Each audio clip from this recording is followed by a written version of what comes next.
El sonido de las cadenas que arrastraban por el piso jamás taladró tanto ni fue tan lúgubre en el recién construido monasterio de la Orden de Predicadores en Antotonilco como la madrugada del 1 de noviembre de 1556.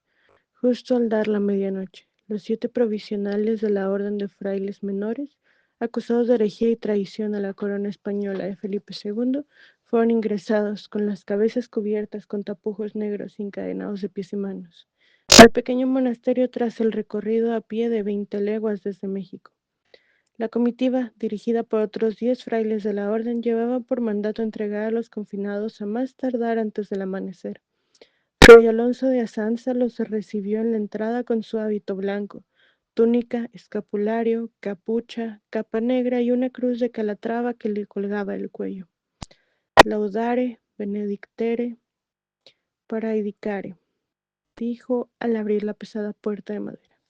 Sin pronunciar una sola palabra, uno de los encargados hizo reverencia, agachó la cabeza y le entregó una carta. Fray Alonso de Azanza la leyó con tranquilidad. Respiró profundo, se peinó su barba tupida con los dedos de la mano izquierda y con los de la derecha frotó la cruz de calatrava que pendía de su cuello. Luego caminó hasta uno de los confinados y lo miró de pies a cabeza, con desprecio. Uno de los verdugos le indicó con la mirada que el primero en la fila era Fray Francisco de Bustamante, el hereje al que debían castigar con mayor rigor. ¿Eres, pues, quien ha tenido por beneplácito contradecir a Nuestra Señora Santa Madre Iglesia y a la corona española? Preguntó mientras caminaba a su lado. El provincial de la Orden de Frailes Menores no respondió. 2 religiosos salieron del monasterio. Uno llevaba un paquete de antorchas apagadas en los brazos que luego repartió, y el otro que las fue encendiendo. Los muros de la iglesia se alumbraron y varias parvadas de pajarillos, tórtolas y pichones, asustados por las flamas, emprendieron el vuelo. El viento forcejeó con las llamas.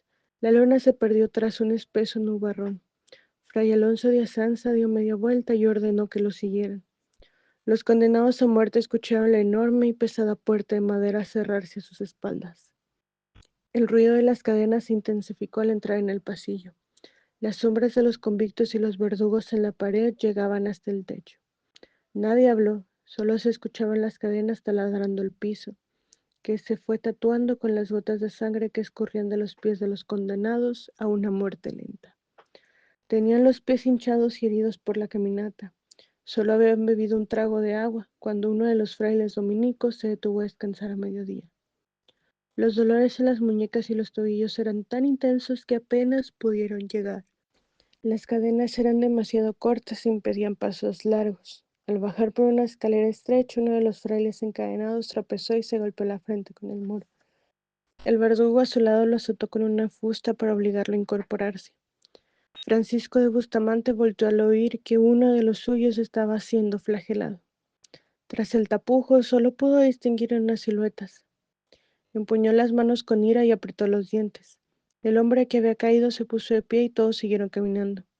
Luego de un recorrido de pie, todos siguieron caminando.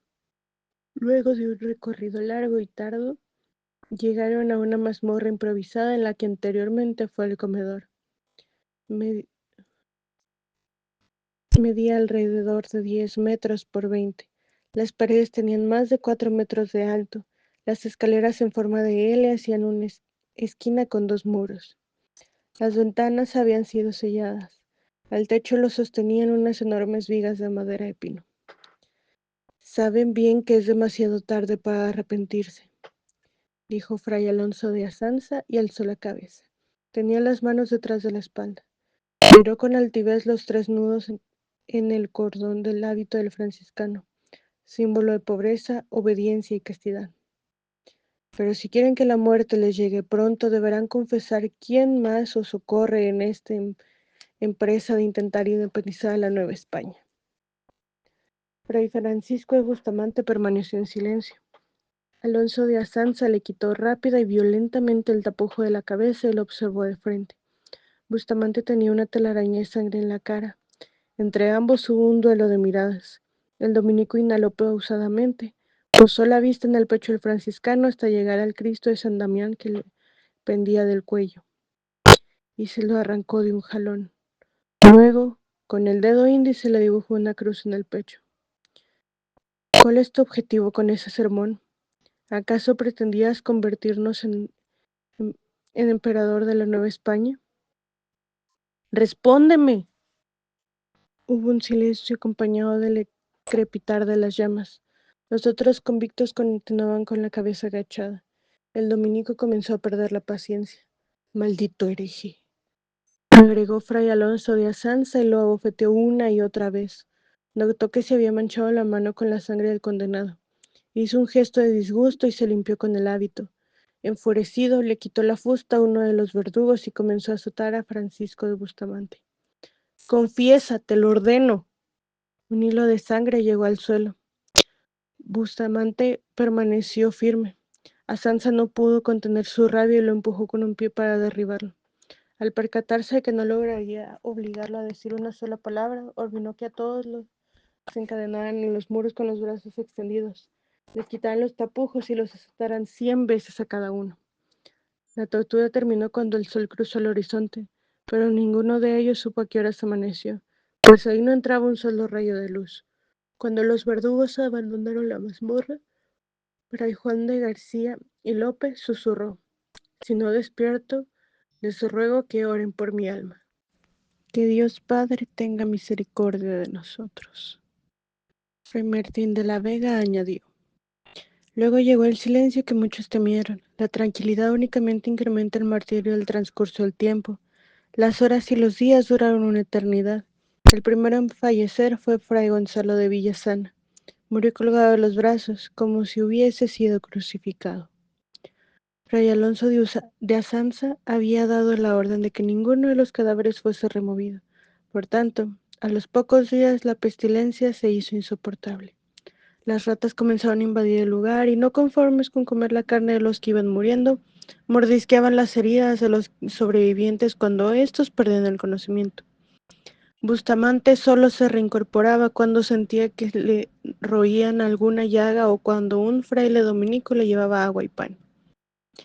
Pedro de Ortega tenía por tarea vigilar la entrada de la mazmorra y darle de beber y comer a los prisioneros para mantenerlos al límite de la vida y la muerte, para así prolongar su penitencia, en particular la de fray Francisco de Bustamante. Asimismo, debía informar a fray Alonso de Azanza de todo lo que ellos decían, pero después de tantos días con los condenados, optó por informar que entre más tiempo pasaba, menos hablaban los presos. Os informo que pronto vendrán por ustedes, susurró mientras le daba de beber. Además de curarle las heridas a hurtadillas, fray Pedro de Ortega había enviado de manera clandestina a uno de los criados a la capital para informar a los franciscanos lo que estaba sucediendo. Su bondad será compensada, respondió fray Francisco de Bustamante. Lo que hago se llama traición, respondió fray Pedro de Ortega, mientras le daba un trozo de pan a fray Francisco de Bustamante. Y pone mi vida en peligro, pero les aseguro que mi devoción a Dios nuestro Señor no va por caminos de esta índole. Mi tiempo expira, es menester mío escribir algo. Os lo ruego, hombre de buena fe, ayúdame. Así lo haré. En cuanto tuvo la oportunidad, introdujo papel, pluma y tinta al calabozo y desencadenó a fray Francisco de Bustamante para que escribiera. Se lo ruego, no se demore con vuestro escrito, mi vida corre gran peligro. Es menester que alumbréis un poco para que pueda escribir. Pedro de Ortega no temió que Bustamante lo traicionara e intentara escapar. Se encontraba demasiado herido y cansado. Apenas se pudo sentarse en uno de los escalones donde comenzó a redactar, con mucha dificultad, una carta dirigida a sus correligionarios. Ortega permaneció en silencio mientras tanto. Al terminar, Bustamante enrolló la carta y la ató con un listón que Ortega le proporcionó. Os traje esta pequeña caja de madera. Ocupadla. Os prometo enviarla con prontitud. Fray Francisco de Bustamante la guardó y agradeció las atenciones. En ese instante se escuchó una conversación en el pasillo. Ortega sabía el motivo de su presencia, mas no imaginó que ocurriese precisamente en ese momento. Reconoció las voces, sin duda eran 4.